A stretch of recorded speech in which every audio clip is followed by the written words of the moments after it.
Friends, stock market ज्ञान में आपका फिर से स्वागत है। हम रिपीट करते हैं कि लास्ट पहली वीडियो में हमने आपको स्टॉक मार्केट के बारे में बताया था जनरली कि स्टॉक मार्केट क्या होता है। हमने कहा था कि stock market is a market place where shares are traded और बॉट एंड सोल्ड, जो भी है। इसके बाद हमने आपको ये बताया था कि क्या आपको इन्वेस्ट करना चाहिए या ट्रेड करना चाहिए। उसके बारे में एक एलिबोरेट वीडियो हमने पहली जारी करी।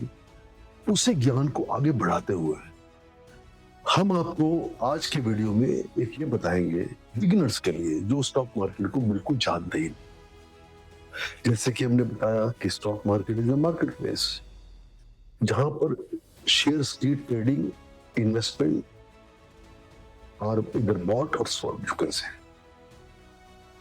अब शेयर भी इक्विटी शेयर्स होते हैं, प्रेफरेंस शेयर होते हैं, जिसके बारे में हम आपको बाद में बताएंगे। लेकिन इक्विटी शेयर्स की बात करें, जैसे कि आपने देखा होगा, अगर आप सब्जी मार्केट में जाते हैं तो सब्जी मिलती है, ज्वेलरी की मार्केट में जाएंगे या ज्वेलरी शॉप में जाएंगे तो ज्वेलरी मिलेगी, किसी कंज्यूमर ड्यूरेबल की बात में जाएंगे तो कंज्यूमर ड्यूरेबल जैसे आप फ्रिज और रेफ्रिजरेटर खरीद सकते हैं। इसी तरीके से ये एक मार्केट प्लेस है which is basically online platform आज की तारीख में, कि जहां पर आपको शेयर्स का आदान प्रदान होता है, यानी कि बाय और सेल। अब ये क्वेश्चन अराइज होता है कि बाय और सेल कहाँ करें। बाय और सेल करने के लिए स्टॉक एक्सचेंज है, जैसे बॉम्बे स्टॉक एक्सचेंज है, बहुत पुराना, 1865 का, सब मिले जी स्टॉक एक्सचेंज। एनएससी है, नेशनल स्टॉक एक्सचेंज, 1992 का स्टॉक एक्सचेंज। और फिर क्वेश्चन अराइज होता है how many companies are listed and traded over there. Bombay stock exchange सबसे पुराना है, तो तकरीबन 7,500 कंपनी से लिस्टेड है। नेशनल स्टॉक एक्सचेंज में तकरीबन 2200 से 2500 कंपनी लिस्टेड है। जब तक कंपनियों की लिस्टिंग कोई कंपनी नहीं कराएगी उसमें ट्रेडिंग पॉसिबल नहीं होगी। तो इसलिए ट्रेडिंग करने के लिए you will have to use either of the platform to ensure either buying और सेलिंग ऑफ द स्टॉक।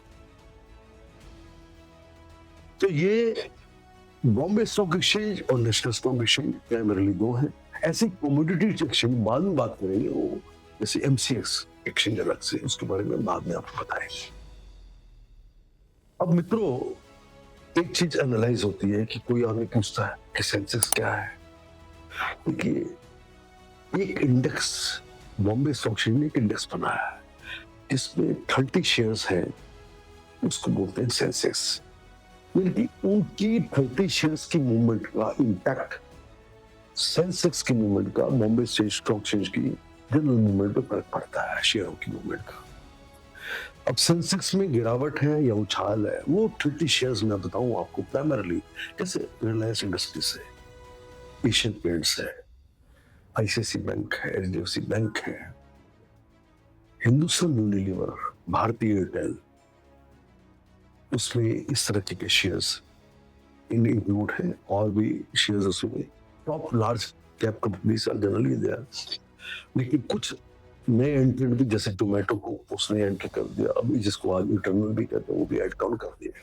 तो इसमें क्या होता है, इसमें चेंजेस एक्सचेंज करता रहता है। इनकी बोर्ड की मीटिंग होती है, किसी को डाल देते हैं, किसी को निकाल देते हैं। दिन में ट्रेडिंग ज्यादा होती है, उसको इंक्लूड कर लेते हैं। जैसे मैंने आपको बताया कि हर एक्सचेंज का एक बोर्ड ऑफ डायरेक्टर्स कॉन्स्टिट्यूशन है। वो बोर्ड में नॉमिनेटेड लोग हैं, कुछ लोग इंडस्ट्री को रिप्रेजेंट करते हैं, कुछ बड़ी बड़ी लार्ज कैप कंपनी को रिप्रेजेंट करते हैं। तो उनका एक एक्सचेंज में प्रोमिनेंट बंदे एचयूएफ है। तो बड़ी बड़ी कंपनीज जिसको बोलते हैं लार्ज कैप कंपनीज और एचएनआईज भी, बड़े बड़े लोग उसमें जो इस फील्ड से रिलेटेड हो, उनको बोर्ड में डाला जाता है। इसका कार्यकाल वही बोर्ड ही चलाते हैं, वैसे ही कंपनी का चलाते हैं। सिमिलरली नेशनल स्टॉक एक्सचेंज में, जिसके अंदर 50 टॉप के जो शेयर है वो निफ्टी 50 को डिसाइड करते हैं, उनकी मूवमेंट में भी। इनमें जनरली इंडेक्स भी कई लोग एटीएफ ले लेते हैं, वो आपको बाद में हम समझाएंगे। लेकिन 50 शेयर जो इसके अंदर है थोड़ा ब्रॉड बेस्ड है एज कम्पेयर टू सेंसेक्स। तो इसके अंदर भी अच्छी अच्छी कंपनी जैसे रिलायंस इंडस्ट्रीज हो गई, एशियन पेंट है, डिलाइट भी होगा, भारतीय एयरटेल हो गया, HDFC, axis bank, state bank भी इसमें इंक्लूड हो गया, हिंदुस्तान यूनिलीवर, भारतीय एयरटेल, ये सब, और बजाज फाइनेंस भी इसमें इंक्लूड है। ऐसे ही बजाज फिनसर्व, बजाज फाइनेंस सेंसेस में भी इंक्लूड है। इस तरीके की 50 कंपनी है जो आज निफ्टी 50 को बेसिकली उसका बेंचमार्क डिसाइड करते हैं। देखिए मित्रों, ऐसा है, ये 50 शेयर कहने के लिए 50 ही नहीं है। अब देखिए 7,500 में से 30 कंपनियां सेंसेक्स बनाती हैं और 2500 में 50 निफ्टी बनाती हैं। जब निफ्टी में मूवमेंट होती है तो वो generally broad base majority of the company के शेयर प्राइस की मूवमेंट को इफेक्ट करते हैं, क्योंकि वो एक सेंटिमेंट है जो इसकी वजह से इफेक्ट होता है। तो ये आप याद रखना। तो मैंने आपको एक छोटे से वीडियो में, क्लिप में ये समझाया कि निफ्टी क्या है, सेंसेक्स क्या है, Bombay stock exchange, national stock exchange, where shares are traded.